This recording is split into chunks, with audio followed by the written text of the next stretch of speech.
कांग्रेस का इतिहास आज़ादी की लड़ाई से जुड़ा हुआ है और कांग्रेस के झंडे की तरह इस मुल्क की आज़ादी की लड़ाई लड़ी गई और कांग्रेस के ही रिजीम में मुल्क आज़ाद हुआ।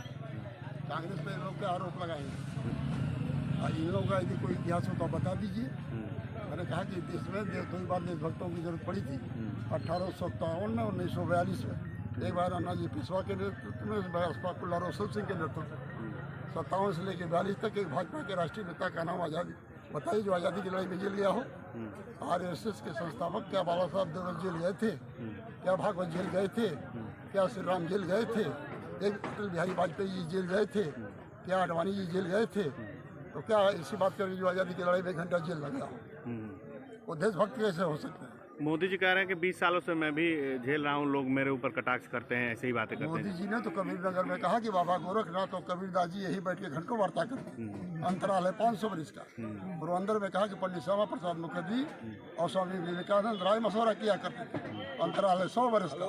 पटना में कहा कि विश्व विजेता सिकंदर जब पाटलिपुत्र पहुंचा तो वहाँ बाकुल ने लखेत दिया, सिकंदर कभी झेलों को पारे नहीं किया है। तो मोदी जी की बात के क्रम में जो आज का यह कार्यक्रम चल रहा है, यह 28 दल के लोगों द्वारा यह गठबंधन, इंडिया गठबंधन जो बना है, आज यह 1 बजे के बाद ज्ञापन देना है। महामहिम राष्ट्रपति के संबोधित ये जिलाधिकारी महोदय को ज्ञापन देने के लिए हम सभी लोग उपस्थित हैं।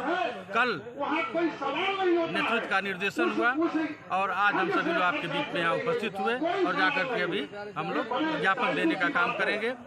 जहाँ तक कल ये जो राजीव गांधी जी का पुतला फूंका गया, यह भारतीय जनता पार्टी के निराशा और हताशा की देन है।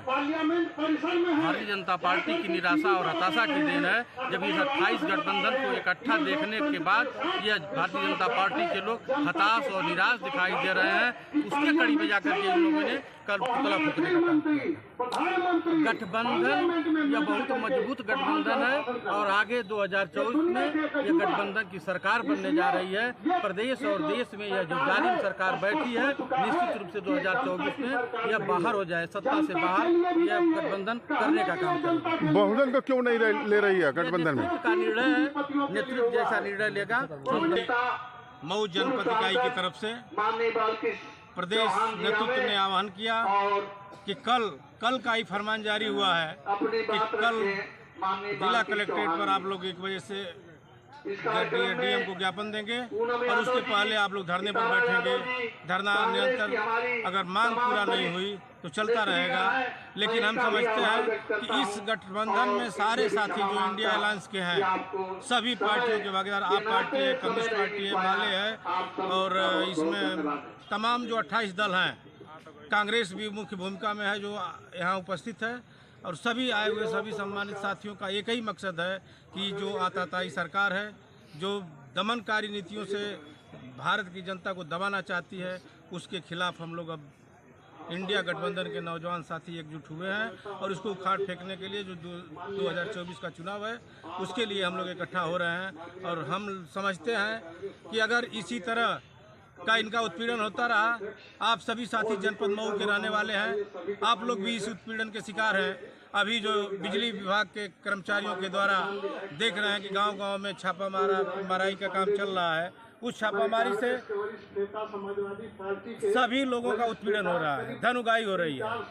पैसा लेकर उनका बिल जो बकाया है उसको वहीं छोड़ देते हैं, लेकिन पैसा लेकर बिजली विभाग के लोगों के द्वारा उत्पीड़न किया जा रहा है। इंडिया गठबंधन के तत्वाधान में ये ज्ञापन प्राप्त हुआ है।